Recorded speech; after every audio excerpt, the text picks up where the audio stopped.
بسم اللہ الرحمن الرحیم۔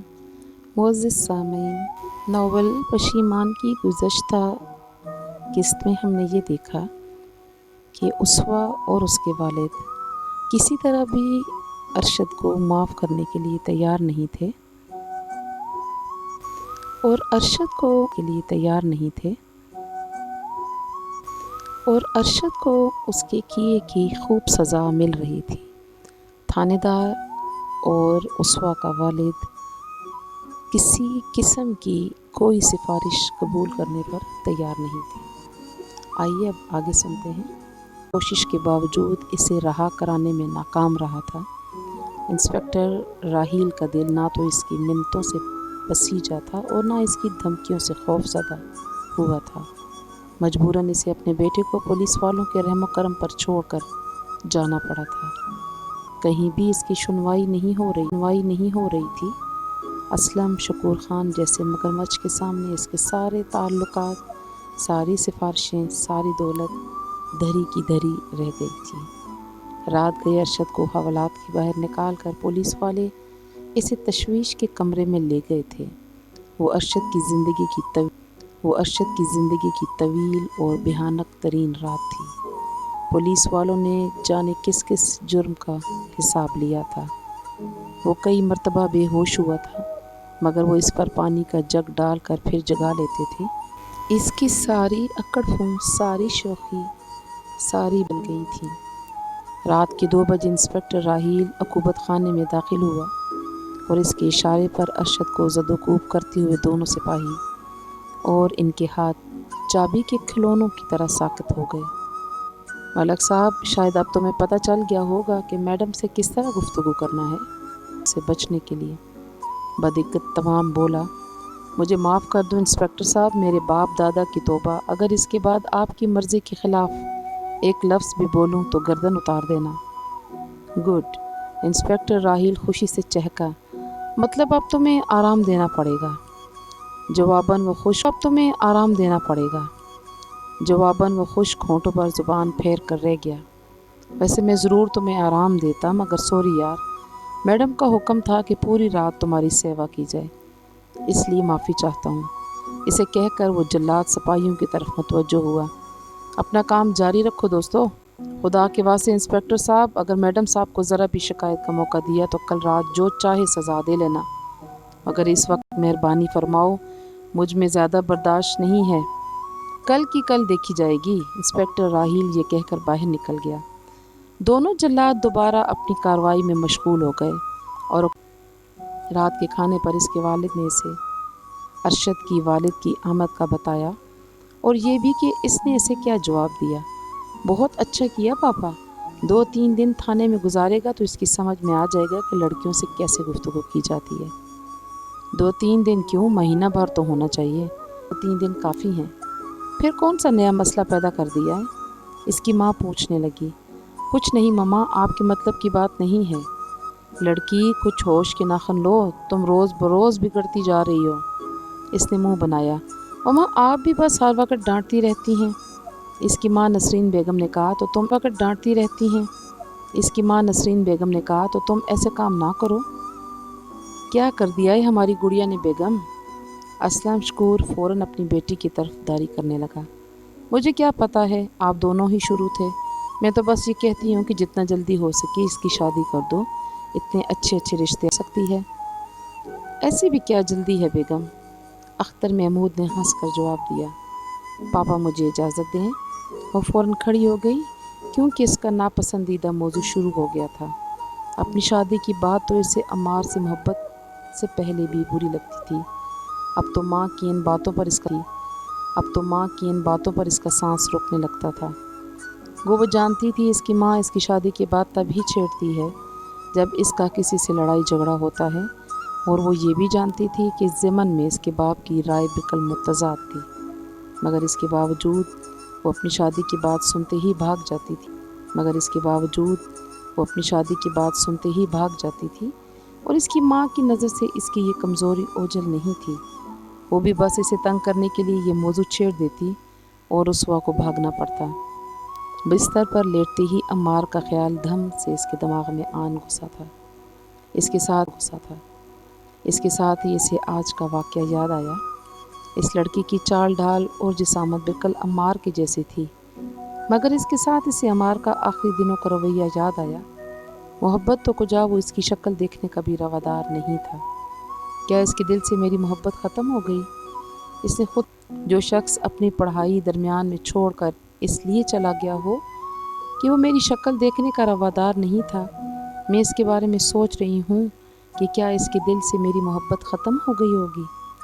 ایسا سوچنا ایک لطیفہ ہی تو تھا، مگر اس کے ساتھ اسماء اور مدثر کی تسلیوں کو وہ کہاں لے جاتی کہ یونیورسٹی چھوڑ کر جانے کی اصل وجہ اسوہ تھی، لیکن وہ دونوں یہ ماننے کے لیے تیار نہیں تھے کہ عمار اس سے نفرت کرنے لگ گیا تھا، بلکہ اس کے جانے کے بعد بھی وہ عمار کی محبت گردانتے تھے کہ اس نے محبوب کی خواہش پر سر تسلیم خم کیا تھا۔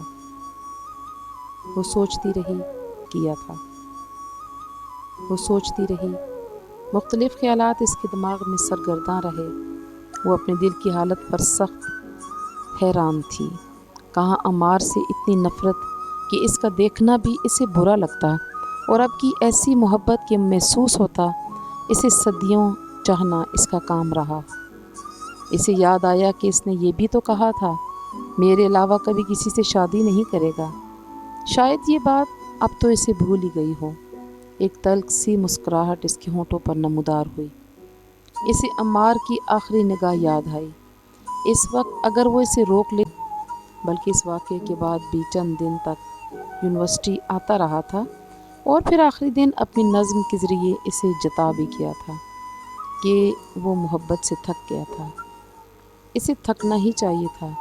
میں اتنی سخت دل جو ہو گئی تھی، یا پھر محبت کی ریل پیل نے میری سوچ دی تھی کہ مجھے کسی کی پرخلوص چاہت بھی دکھائی نہ دی۔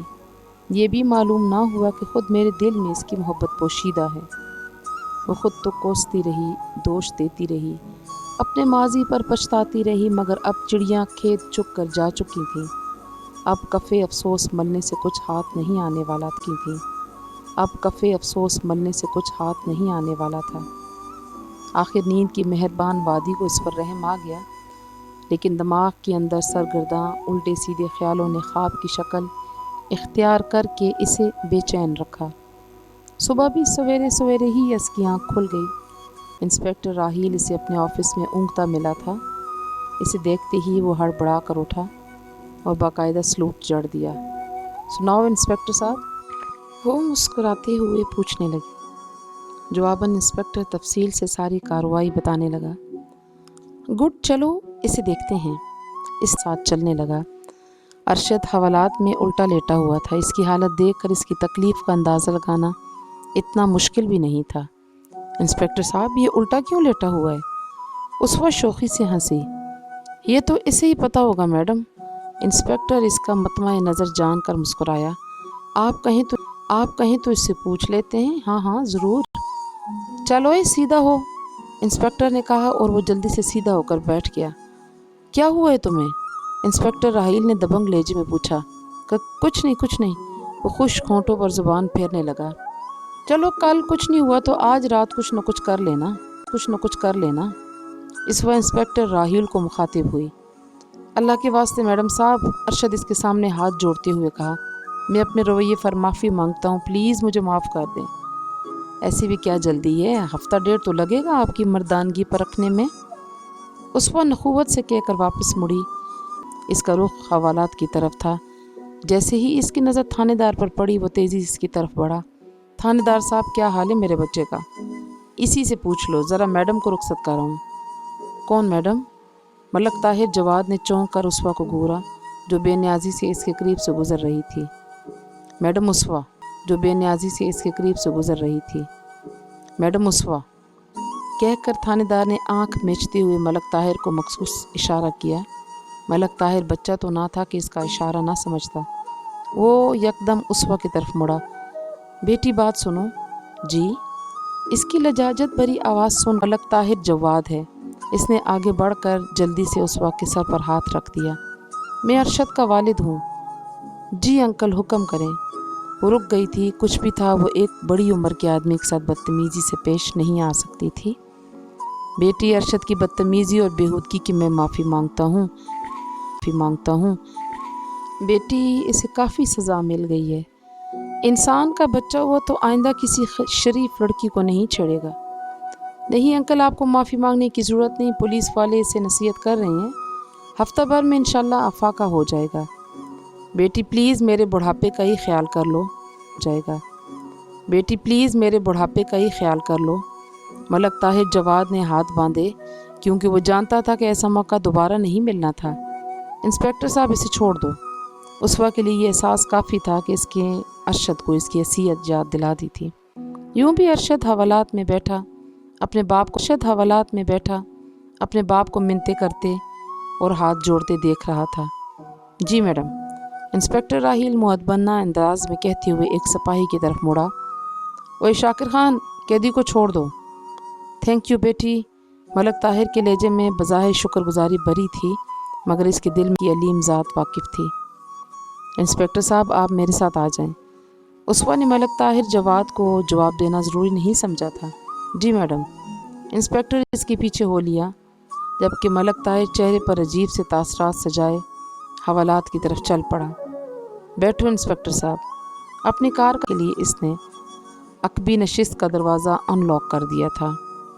रास्ते में वो खामोश रही। इंस्पेक्टर राहील ने भी बोलने की कोशिश नहीं की थी। इसका रुख अपनी कोठी की जानिब था। वो इसकी कार को देखते ही चौकीदार ने दरवाज़ा खोल दिया, मगर वो कार कोठी में ले जाने के बजाय गेट पर रोक कर नीचे उतर आई। इंस्पेक्टर राहील भी जल्दी से बाहर आ गया। इंस्पेक्टर साहब, आपका काम पसंद आया और मेरा ख्याल है आपके पास ज़ाती कार नहीं है, तो ये कार आपकी हुई। मेरी? शुक्रिया मैडम साहब। इंस्पेक्टर राहील की तवक्कुआत से कई गुना ज़्यादा था इसका ये नाम, इसलिए वो गड़बड़ा गया था। अगर चाय का मूड है तो आ जाए। वो इंस्पेक्टर की हकलाहट देखकर मुस्कुराई। नहीं मैडम साहब, बस खादम को इजाज़त दें। ओके, चाबी इग्निशन में है। उस वक्त गेट की तरफ बढ़ गई। इंस्पेक्टर राहील ने जल्दी से इस वक्त तक अटेंशन खड़ा रहा जब तक उस वक्त गेट में दाखिल होकर इसकी नज़रों से ओझल नहीं हो गई। किसी को बुलाने के लिए चंद दिन ही काफ़ी होते हैं। अमार तो न जाने कब से यूनिवर्सिटी से दूर जा चुका था। अब तो क्लास फेलो को याद ही नहीं था कि इसका नाम, इस तरह का कोई क्लास फेलो भी हुआ करता। उसवा और मुदस्सिर की यादों में वो ज़िंदा था। इनकी वजह से रुबाब को भी अमार का जिक्र सुनने को मिल जाता था। मुदस्सिर की ज़ुबान अक्सर अमार की बेवफाई पर मुतहर्रिक रहती, मगर उसवा और अस्मा ने हमेशा इसे अच्छे लफ्ज़ों से याद किया था। ख़ासकर उसवा तो इसे बहुत याद करती थी। इस दिन उसवा देर से यूनिवर्सिटी पहुंची थी। इसका मामूल था कि वो अस्मा को इसके घर से बिठाती और यूनिवर्सिटी से वापसी पर इसे घर ही उतार दिया करती थी। अलबत्ता देर हो जाने की सूरत में वो अस्मा को कॉल करके देर हो जाने का बता दिया करती थी। में बैठी अस्मा लोगों को अरशद की कहानी सुना रही थी। रुबाब ने खुश होकर कहा, अच्छा हुआ, वो तो था ही इस काबिल। बिल्कुल, तमीज़ तो इस बेहुदा को छूकर भी नहीं गुजरी। अस्मा ने असबात में सर हिलाते हुए रुबाब की तायीद की थी। कुत्ते की दुम है। मुदस्सिर ने तबसरा किया, मुश्किल है कि सुधर जाए। नहीं, रुबाब ने नफ़ी में सर हिलाया। ऐसे लोगों का टेढ़ापन खुद से कम तर लोगों के लिए होता है। जहाँ बदतर से वास्ता पड़ा, कदमों में ढेर होने में देर नहीं करते। और जो खुराक इसे उसवा ने दी है, उम्मीद है दोबारा उसवा से छेड़खानी तो दरकुनार, मुखातिब होने की कोशिश भी नहीं करेगा। हा हा, उसवा का कहका गूंजा। वैसे बहुत दिन वो देखा है मैंने कि आप हंसी हो। अस्मा ने इसका हाथ प्यार से सहलाया। क्या नहीं हंसना चाहिए? अस्मा ने जल्दी से कहा, अल्लाह न करे हमेशा हंसती रहो। रुबाब पूछने लगी, अस्मा तुम्हें हो गई? हाँ ये तो है। अस्मा ने मुस्कुराते हुए इस्बात में सर हिलाया। उसवा है ही इतनी प्यारी, मोहब्बत करने के काबिल। उसवा हंसी। तुम क्यों जल रही हो? रुबाब जवाबन बोली, जल नहीं रही, डर रही हूँ। तुम्हारी मोहब्बत ने एक अम्मार को तो गायब कर दिया है, अब कहीं अस्मा ही छू मंतर ना हो जाए। सही कहा, उसवा बुझे दिल से बोली और कुर्सी पीछे धकेलती हुई उठ खड़ी हुई। तुम खफा हो गई? रुबाब ने घबरा कर पूछा। नहीं, उसवा ने नफ़ी में सर हिलाया। ये एक तल्ख हकीकत है। कसम से मजाक था। रुक कर इसका दूसरा हाथ थामते हुए कहा, उसवा अमार तुम्हारी वजह से तो नहीं गया, वो तो बस अपना मुस्तकबिल संवारने गया है। मुदस्सिर ने कहा, उसवा बहन अगर वो तुमसे खफा था तो हमसे क्यों अलहदा हुआ, हमें क्यों धुतकारा, यूं ही एकदम राब्ता ख़त्म कर देना कहाँ का इंसाफ है। अस्मा बिल्कुल ठीक कह रही है, अस्मा बिल्कुल ठीक कह रही है।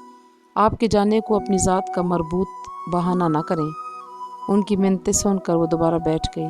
तुम लोगों की मोहब्बतें हमेशा याद आएंगी। नहीं जी, अस्मा ने कहका लगाकर कहा, हम ऐसी नौबत नहीं आने देंगे। क्या मतलब? वो हैरानी से बोली। बाकी तमाम भी माँ की बात पर शिश्तर से रह गए। मतलब बिल्कुल वाज़ेह है, जब हम तुम्हें छोड़ेंगे ही नहीं तो याद कैसे आएंगे? याद तो वो आते हैं जो छोड़ जाते हैं। और अस्मा की बात सुनकर तमाम हंस पड़े थे। गो वक्ती तौर पर मुदस्सिर ने इसे तसल्ली दे दी थी, मगर उसवा को इसके माजी के करीब कि अमार के गायब होने की असल वजह उसवा थी। अरशद हफ्ता भर बाद यूनिवर्सिटी आ सका था। इसकी आमद पर क्लास फेलो के होंठों पर नमूदार होने वाली मानी खेज मुस्कुराहटों ने इसे बावर कराया था कि तमाम को इसकी आबीती मालूम हो चुकी है। वो खामोशी से अपनी जगह क्लासरूम में दाखिल हुई। इस दिन भी इसने इत्तेफाक से काला लिबास ही ज़ेबतन कर रखा था। वाओ, ये लड़की फिर काले लिबास में आ गई। इंसान खुद पर कंट्रोल करना मुश्किल हो जाता है, अरशद के साथ बैठे अकरम ने दबे लहजे में कहा। और अरशद होंठ भींच कर रह गया। दबे लहजे में कहा और अरशद होंठ भींच कर रह गया। वो जानता था कि अकरम इस पर तंज कर रहा है। इसके 3-4 दोस्तों ने पुरतपाक अंदाज में इससे हाल अहवाल पूछा था।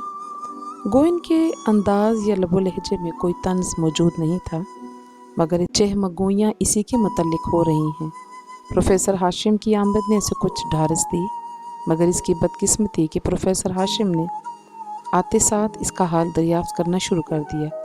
शायद प्रोफेसर को असर बात की सुनगुन मिल गई थी, इसलिए अरशद के मुंह से तबीयत ख़राब थी सर का सुनकर वो ज़्यादा सवालात से गुरेज करते हुए पढ़ाने की तरफ मुतवज्जो हो गए थे। सारा दिन वो क्लास में कुड़ता रहा, इसका बस नहीं चल रहा था और न जाने वो उसवा के साथ क्या कर गुजरता। वो अपने बाप से भी सख्त खफा था। आखिर बाप के कुछ ना कर सकने के बायस ही इसे इतने शदीद जिस्मानी अजाब से गुजरना पड़ा था, और अब वो उससे ज़्यादा जहनी अजाब से नबुर्दाज़मा था। छुट्टी होते ही इसका रुख घर की तरफ हो गया। माँ बाप को अपना मुंतज़र पाकर इसे शदीद हैरत हुई। चलो कहीं जाना है। मलक ताहिर जवाद ने इसे कार से बाहर नहीं आने दिया। मुझे कहीं नहीं जाना। ज़िद नहीं करते बेटा। मलक ताहिर फ्रंट डोर खोलकर इसके हमरा बैठ गया। आप अकेले जाएं या ड्राइवर को ले जाएं ना, वो जिद करते हुए बोला। थाने से वापसी के दिन से इसका मूड बाप के साथ ख़राब ही रहने लगा था। नहीं, तुम्हारा जाना ज़रूरी है। अरशद मुंह बनाते हुए कार रिवर्स करने लगा। जाना ज़रूरी है। अरशद मुंह बनाते हुए कार रिवर्स करने लगा। जाना कहाँ है? गेट से निकलते ही इसने पूछा। असलम शकूर खान के घर। मलक ताहिर ने इत्मीनान भरे लहजे में कहा। क्या? अरशद ने झुंझलाते हुए ब्रेक लगा दी थी। वहाँ क्यों? असलम शकूर साहब और इसकी बेटी से माजरत करने। क्यों? असलम शकूर साहब और इसकी बेटी से माजरत करने। पापा, आप जानते हैं कि आप क्या कह रहे हैं? तुम्हारा भला। मेरी तौहीन से कैसे मेरा भला होगा? क्या तुम बदला नहीं लेना चाहते? मलक ताहिर ने मानी खेज मुस्कुराहट से पूछा। बदला लेने के लिए मैं हर कीमत अदा कर सकता हूँ, तो बस जरा मानते जाओ। अगर दिल खुश न कर दिया तो अपना बाप न कहना। मगर पापा। अगर मगर नहीं बेटा, बस जो कहता हूँ वो करते जाओ और सब्र करो। अरशद ने मुँह बनाते हुए सर खुजाए और बेदिली से कार आगे बढ़ा दी। उसवा के घर की तरफ रहनुमाई करने के साथ साथ मलक ताहिर अपने बेटे को असलम शकूर खान की महल नुमा कोठी के ड्राइंग रूम में मौजूद थे। अभी तक वो अपनी चाय भी ख़त्म नहीं कर पाए थे कि असलम शकूर ड्राइंग रूम में दाखिल हुआ। इसके पुर्राब चेहरे पर हल्की सी हैरानी भी हवेदार थी। बाप बेटे ने खड़े होकर इसे ताज़ीम दी। जी ताहिर साहब, कैसे तशरीफ़ आवरी हुई? बैठते साहब शकूर बोला। खान साहब माजरत करने हाजिर हुए थे। माजरत? जी साहब, वो पिछले हफ्ते इस बेवकूफ़ ने नादास्ती में बेबी के साथ बस गुस्ताखी सी कर दी थी ना, तो हिसाब किताब तो गालबन पुलिस ने बराबर कर दिया था। पुलिस की कार्रवाई अपनी जगह सर, मगर इस कार्रवाई से पुलिस की कार्रवाई अपनी जगह सर, मगर इस कार्रवाई से बेबी के साथ होने वाली गुस्ताखी तो माफ़ नहीं हो जाती ना। बस इसलिए मैं इसे अपने साथ ले आया हूँ ताकि ये आपसे और बेबी से मेरे सामने माफ़ी मांगे। इसकी ज़रूरत नहीं। असलम शकूर के लहजे में हल्का सा तफाखुर दर आया था।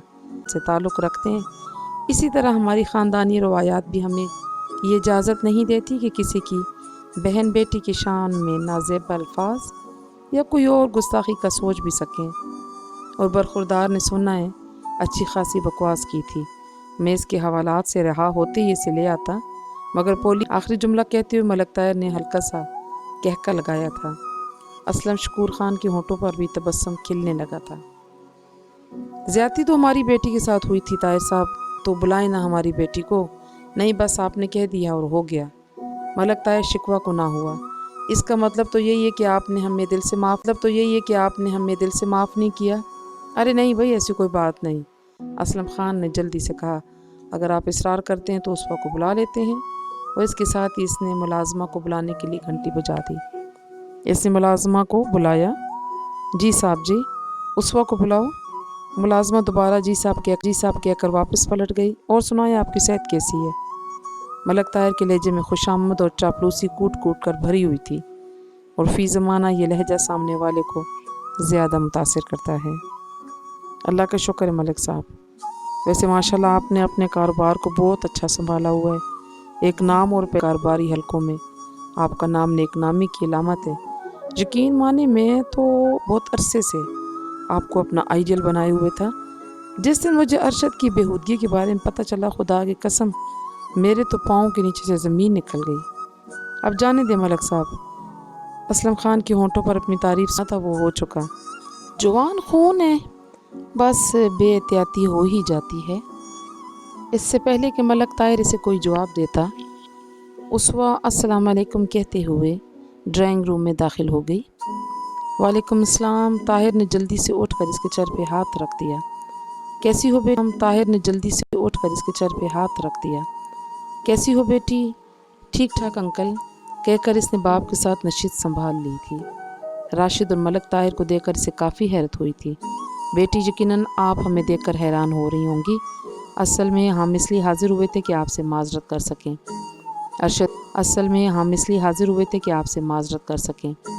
अरशद ने इस दिन जिस बेहूदगी का मुजाहरा किया था वो काबिल माफ़ी तो नहीं, मगर फिर भी आप एक आला ख़ानदान के चश्म चिराग होने की हैसियत से यकीनन दरगुजर का मामला करेंगी। नहीं अंकल, ऐसी कोई बात नहीं। उसवा परेशान ही तो हो गई थी। नहीं, ऐसी बात है। मलक ताहिर ने अरशद को इशारा किया।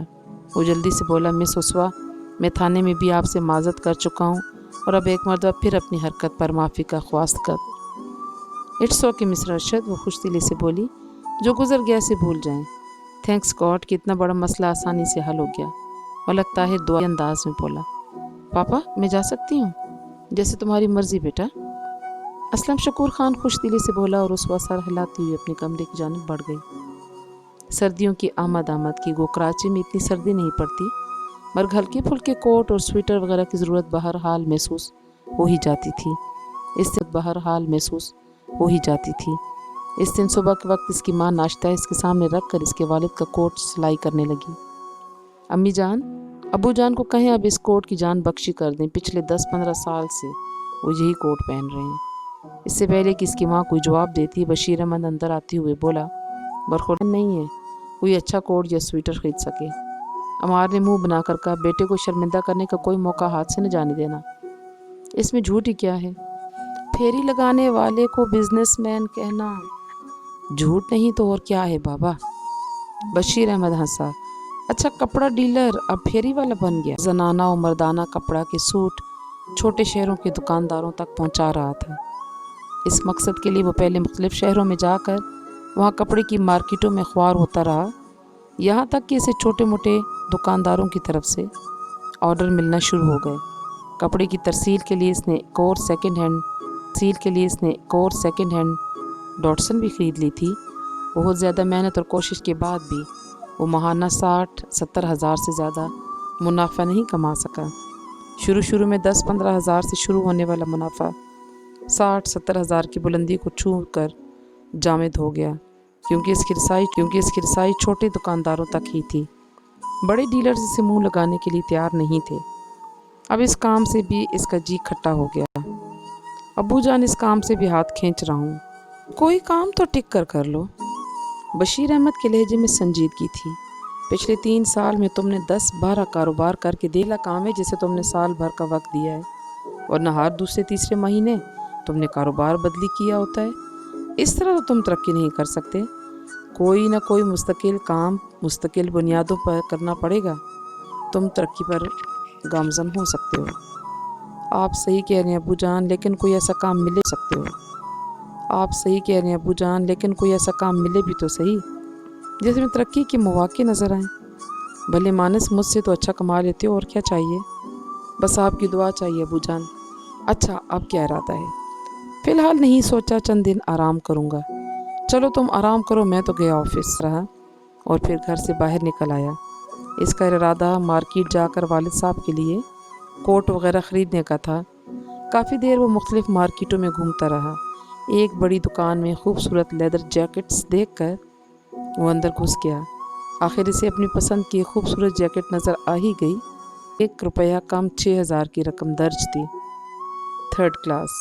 वो जैकेट उतारने ही लगा था कि इसे अपने अक़्ब में तंजिया सी आवाज़ सुनाई दी।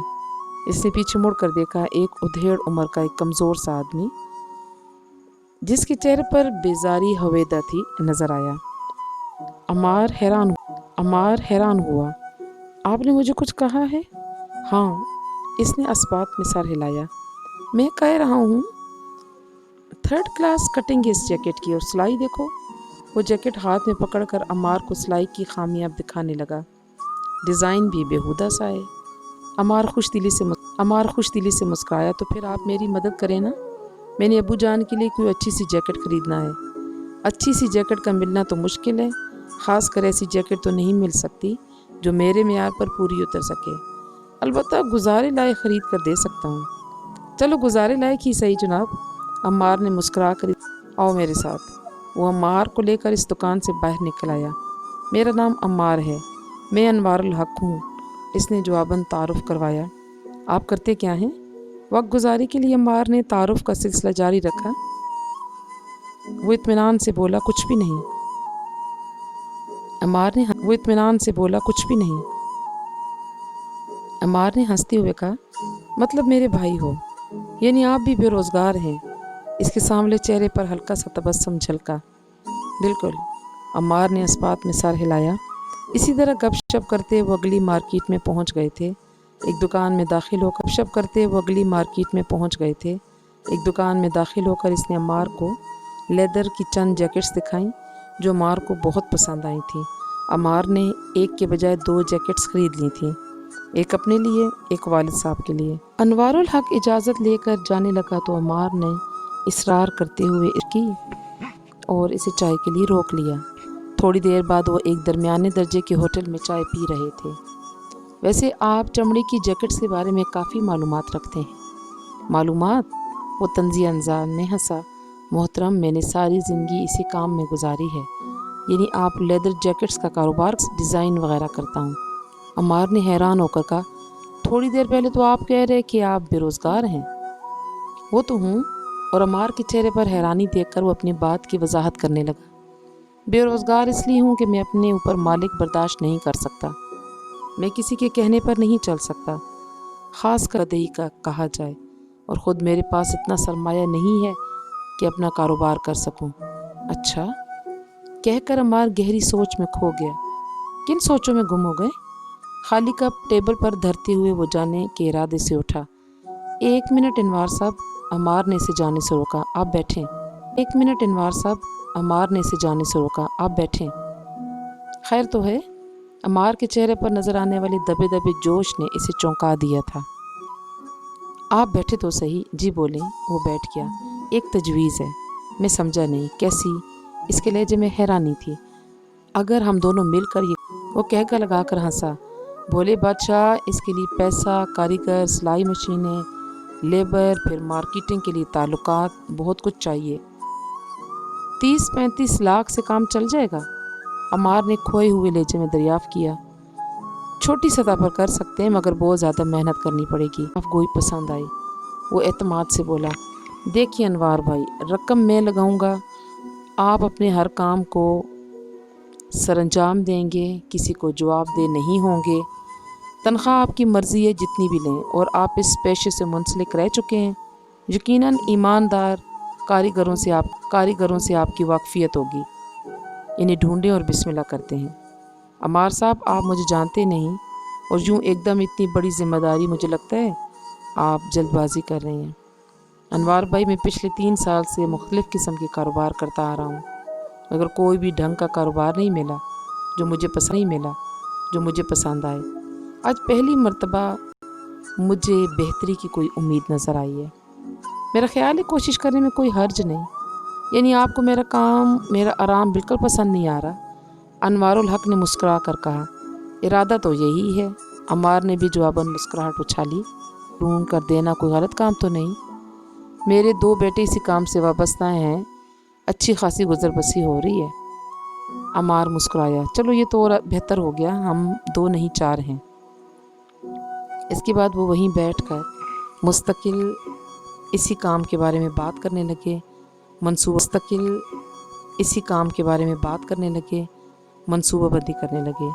इस दौरान इन्होंने दोपहर का खाना भी खाया एक साथ और 2 मरतबा चाय भी पी। फ़ोन नंबर्स के तबादले के बाद अगले दिन से उन्होंने बाकायदा काम का आगाज़ करने का फ़ैसला कर लिया। इस ज़िमन में सबसे पहले इन्होंने सिलाई मशीनों की ख़रीदारी के साथ कोई मुनासिब जगह किराए पर लेने की बाबत सोचा कि जहां वो बाकायदा काम शुरू कर सकें। आखिर कब तक ये लड़की ना करती रहेगी? नसरीन बेगम अपने शौहर असलम बेगम, इसकी उम्र ही कितनी है? असलम शकूर ने मुंह बनाया। वाह, MBA कर चुकी है और उम्र ही कितनी है? वालिद साहब ने मेरे FA करने के बाद मुझे ब्याह दिया था। तौबा है बेगम, वो हंसा। अच्छा ये बताओ, कोई अच्छा रिश्ता है नज़र में? हाँ ना, इसी ने बताया है। MNA का बेटा है, जद्दी पुश्ती जागीरदार है, सियासी हलकों में अच्छा नाम है। कह रही थी अगले इलेक्शन में खुद इसके MNA बनने की कवी उम्मीद है। असलम शकूर ने मानी खेज अंदाज में पूछा, तो क्या मुझे उनके घर बेटी का रिश्ता लेकर जाना पड़ेगा? ऐसा का बेगम ने हैरानी से पूछा। जितनी बात आपने बताई इससे तो यही समझाऊं। रुखसाना हमीद कह रही थी कि इससे लड़की की माँ किसी अच्छे रिश्ते की बाबत पूछ रही थी, तो इसने हमारी बेटी का नाम ले दिया। चलो कोई आए तो सही ना, फिर बात होगी। हम अगर आप अपनी लाडली को तो तैयार कर लें। अच्छा मैं इससे बात करता हूँ। इसने असबात में सर हिलाया। डैडी 2 साल हो गए और अब तक आप मंसूबे बना रहे हैं? अरशद ने अपने वालिद को मतऊन करते हुए कहा। मंसूबा नहीं बना रहा बेटे, ने सोफे की तरफ इशारा करके अपने बेटे को बैठने के लिए कहा और इस वक्त अपने दफ्तर में बैठा हुआ था। इन 2 सालों में आपने इस मगरूर शख्स के आगे पीछे फिरने के अलावा किया ही क्या है? अरशद ने नशिस्त संभालते हुए गुस्से में कहा। मंसूबे पर अमल पैरा होने की राह हमवार की है, पर खुरदार अब वो मुझ पर बहुत ज़्यादा एतबार करता है। ठीक है, मेरी बात को अहमियत देता है और इसके 5-6 अहम और खुसूसी बंदों को मैं अपने साथ मिलाने में कामयाब हो गया हूँ। बस जो करना है जल्दी करें। मैं इस नकचड़ी नखरीली लड़की को ऐसा सबक सिखाना चाहता हूँ कि वो सारी ज़िंदगी याद रखे। क्या याद रखे यार? तुम्हें इतना मौका दिया कि तुम इसे वरगला कर अपने बस में कर लो, मगर तुम्हें तो वो ज़रा भी लिफ्ट नहीं कराती। मजबूरन मुझे दूसरा मंसूबा। डैड, आप इसे नहीं जानते, इसे अपनी दौलत पर कितना घमंड है। मैं लाख सर पटख्तर हूँ, इसने मुझे अहमियत नहीं देना। आप ही कुछ करें, मैं इसका सर झुकाना चाहता हूँ, यूँ कि वो मेरे पाँव में घिर कर अपनी ज़िंदगी की भीख मांगे। सिर्फ वो नहीं, अपनी ज़िंदगी की भीख मांगे। सिर्फ वो नहीं, इसका बाप भी हाथ बांध कर माफ़ी मांगेगा। बस थोड़ा सा इंतज़ार और करना पड़ेगा। इंतज़ार ही तो कर रहा हूँ डैड, बेटा, ठंडा करके खाने से ही मुंह को जलने से बचाया जा सकता है। डैड, कहीं इतना ठंडा ना कर देना कि खाए, तंजिया अंदाज में कहते हुए राशिद बाप के दफ्तर से बाहर निकल गया। मलक ताहिर सोच में गुम हो गया। इसका शैतानी दिमाग असर नो मंसूबे पर गौर करने लगा। थोड़ी देर सोचने के बाद इसने चपरासी को बुलाकर कॉफ़ी का कप मंगवाया। कॉफ़ी ख़त्म करने तक वो इस फैसले पर पहुंच चुका था कि इसे अपने मंसूबे पर बाकायदा अमल शुरू कर देना चाहिए। इसने दफ्तर से निकलकर वो कार में बैठ गया। इसका रुख असलम शकूर के दफ्तर की तरफ था। थोड़ी देर बाद वो इसके सामने मौजूद था। असलम शकूर ने पुरतपैर मक्तम किया। इसके नशिस्त संभालते ही असलम शकूर ने पूछा, चाय या कॉफ़ी? वो जवाबन बोला, अभी अपने दफ्तर से कॉफ़ी ही पी कर उठाऊँ। तो फिर चाय ठीक रहेगी। कहते हुए फ़ोन का रिसीवर उठाकर चाय का बताने लगा। रिसीवर रख कर उसकी जानिब मुतवज्जो हुआ। काफ़ी दिनों बाद चक्कर लगाया है, मसरूफियत ही इतनी है खान साहब। और सुनाएं, कोई नई ताज़ी तो है और बहुत आम है, इसीलिए आपसे मशवरा लेने हाजिर हुआ हूँ। मलिक ताहिर ने तमहीद बांधने के लिए मैदान हमवार किया। जी ज़रूर कहिए, मैं सुन रहा हूँ। खान साहब, एक बहुत बड़ा प्रोजेक्ट हाथ लगा है, बस रकम की कमी आड़े आ रही है। कितनी रकम? क्या मैं कुछ मदद कर दूँ? असलम ने पूछा।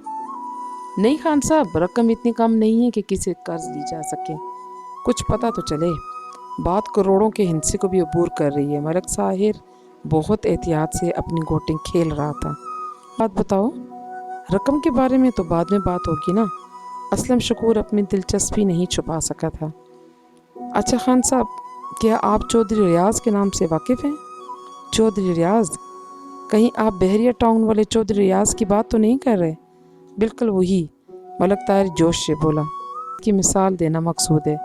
देखिए, एक बहरिया टाउन, इसके प्रोजेक्ट से इसकी शोहरत कहाँ तक पहुँच गई है। आप यकीनन एक बहुत बड़े बिजनेसमैन हैं, मगर आपको जानने वालों की तादाद बहुत महदूद होगी। आप बुजारतों के चक्कर में पड़ गए हैं। असलम शकूर इस लंबी तमहीद से उकताने लगा था। खान साहब, अगर हम भी बहरिया टाउन की तरफ कोई बहुत बड़ा सा टाउन बनाएं तो मुझे शक है कि ये घाटे का सौदा नहीं होगा। ज़रा सोचें, 15-20 लाख रुपए एक कनाल ज़मीन ख़रीद कर हम 4-5 मरले के प्लाट 20-20 लाख में बेच सकेंगे। बल्कि 5-6 मरहले के प्लाट में अगर फ्लैट्स तामीर करें तो 4 मंजिला इमारत में 16 फ्लैट आसानी से बन सकते हैं, और एक फ्लैट किस्तों पर 25-30 लाख में बासानी बिक जाएगा। अब ज़रा 30 को 16 से ज़रब दें कि ये कर गुजरो। इस काम में सिर्फ पैसा नहीं, शोहरत भी है, इज़्ज़त भी और नेक नामी भी।